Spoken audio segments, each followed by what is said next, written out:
Hi and welcome to PMDD with a C. I hope you're looking after yourself, and if you're going through Hell Week, I hope you're taking extra care of yourself. So hello, welcome back to this channel where I chit chat about PMDD. I'd like to let you know I'm not an expert, I'm just very interested in PMDD. I am a qualified counsellor, but I do not specialise in PMDD, so that's me. Today we're going to chit chat about celebrities who have PMDD and they've spoken out about it. Now these are celebrities from the UK, so you might not be familiar with them if you are from elsewhere. And the first person who has recently spoken out via an Instagram post a couple of weeks ago actually is Helen Flanagan, and you may recognise her name.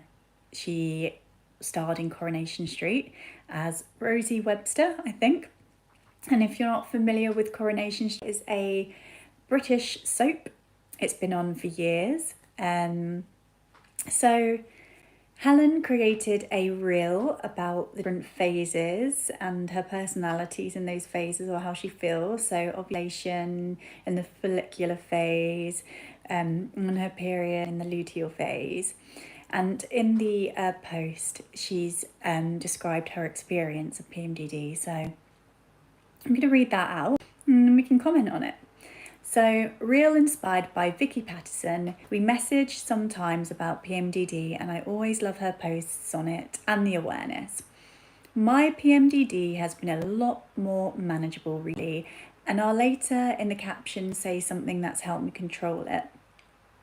I always feel like I have 4 personalities in 1 month, and any boyfriend I've ever had knows how bad my PMDD can be. The luteal phase for me can be the very worst. I used to have very bad intense symptoms for about 10 days. Severe depression, sadness, hopelessness, worthlessness, anxiety, OCD so crazy I thought I was going mad. Exhaustion, brain fog. Now I get about 4 days before my period where I don't feel myself mentally. I also get severe bloating before my period where I can pass off at being pregnant. So the post continues, and I'll let you read all of it if you'd like to. I won't read all of it. It goes on talking about medication and her experience, which has been so positive. And I love the fact that she says, this is just me though, everyone's different, medication might work for you. Highlighting that we are all different, and just because it works or doesn't work for one person, it doesn't mean it will be the same for you. And in counselling, we are taught the client is the owner of their own life, they're the expert of their own life. And I'd like to reiterate, you're the expert of your own life in this situation as well. So that's her experience. And Vicky Pattison is also another celebrity in the UK here. And they have also spoken about their PMDD, and they left an Instagram post too. So Vicky Pattison says, I've struggled with my periods my whole adult life, but over the last 5 years or so, my PMS symptoms have been completely out of control. It's affected my relationships, my work, my quality of life. At times it made me feel like I was going insane. I just do not recognise myself for 2 weeks of them, and ever so gradually that time frame is becoming longer. And sometimes when I'm proper in the midst of this totally consumed by my own dark thoughts, I convince myself that I'm never going to get there, that these feelings and thoughts aren't temporary, that this is who I am now, and that terrifies me. That's been a theme as well, like with PMDD. This is who I am now, when they're in that phase, oh, this is me, this is who I am now. And there's a lot of fear that surrounds that, not being able to get back out of that. It can be a really, really scary experience. For years, I've been to see doctors and spoke at length about my concerns, and best case scenarios, I was pacified, repeatedly told, let's take out your implant. Periods do get worse as women get older. It will be your cyst, etc. And in worst case scenarios, I was made to feel like I was hysterical. and unable to deal with the physical and mental ramifications of a period like every other woman could. Wow, that's triggering. I was made to feel weak, and I felt embarrassed that I was making a fuss when everyone else seemed to be okay. So I'd leave, and I vowed to take it on the chin. A common experience, and hopefully as awareness is slowly bubbling up to the mainstream, hopefully people won't have this experience. So in the last couple of months, I realise I can't go on like this. I'm getting married to the most amazing man. I have the best family and friends and a job I love, yet I still spend half the month lost. It's like my brain hates me. I'm depressed, despondent and hopeless, and I have no interest in things that usually bring me so much joy. And trying to not only deal with that, but hide it all from everyone has left me exhausted and overwhelmed. So it's bad enough feeling those feelings when you're going through Hell Week, but then also if you have to hide that as well, that's an extra layer of pressure and stress and more emotion on top.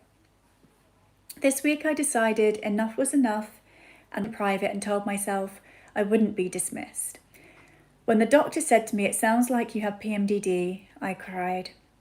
I cried because I felt heard in a medical setting for the first time in years, and also I cried because hopefully now I can start trying to manage this rather than just get on with it. I feel like women are expected to. For the first time in ages, I feel more positive. For anyone else struggling with PMS symptoms and wanting to know more about PMDD, please head to my Insta story. So that's Vicky Pattison, and again, everything that I've read to you on here, the stories that I've researched and read, there is this element of not being taken seriously that I really hope dissipates over these next few years. Feeling like you're going crazy and feeling like, oh, other people handle their periods just fine. It must be me. I can't handle it. We've had enough of hearing that, haven't we? So yeah, Women's Health has picked up on that. Women's Health, the article here on their website says Vicky Pattison on being made to feel ashamed by doctors when trying to get PMDD diagnosis. So there we go. That was their story. And then the next one I wanted to share with you was Married at First Sight, which is a reality TV show in many countries actually. And there's one in Australia, there's one in here in the UK. So MAFS for short, MAFS starred to run a marathon for PMDD while on period. So this was posted on the BBC News on 5th of April 2025. And it says, a Married at First Sight participant is running the Brighton Marathon to raise money and awareness for PMDD, and she will be on her period at the time.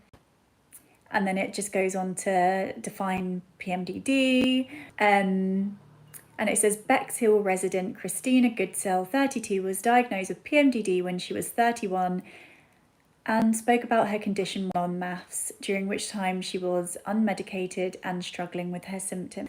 And again, that's a theme, people being diagnosed too late, having to manage this all through your 20s, not knowing what it is, and having conflict there in relationships and friendships with your family, not knowing what it is, and then being diagnosed in your 30s is, to me, it's not good enough. So many people have had that experience.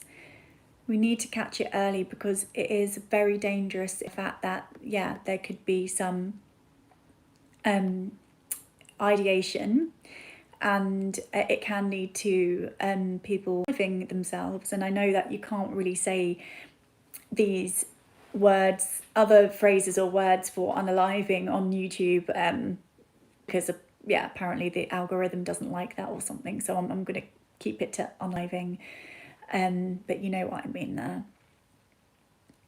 So anyway, I just thought I would share those with you because you might not have seen them, and I do this to give you a sense of community and to know that you're not alone, even though you can feel alone. You do feel alone in those moments of PMDD, especially if you're sensitive to rejection, you're feeling depressed, worthless and hopeless. You do feel alone, and it doesn't help sometimes if you're sitting there in the midst of Hell Week being like, other people are experiencing it too, but your feelings are very heightened then, and sometimes it doesn't help. But anyway, know you're not alone, and I will see you in the next video. Bye.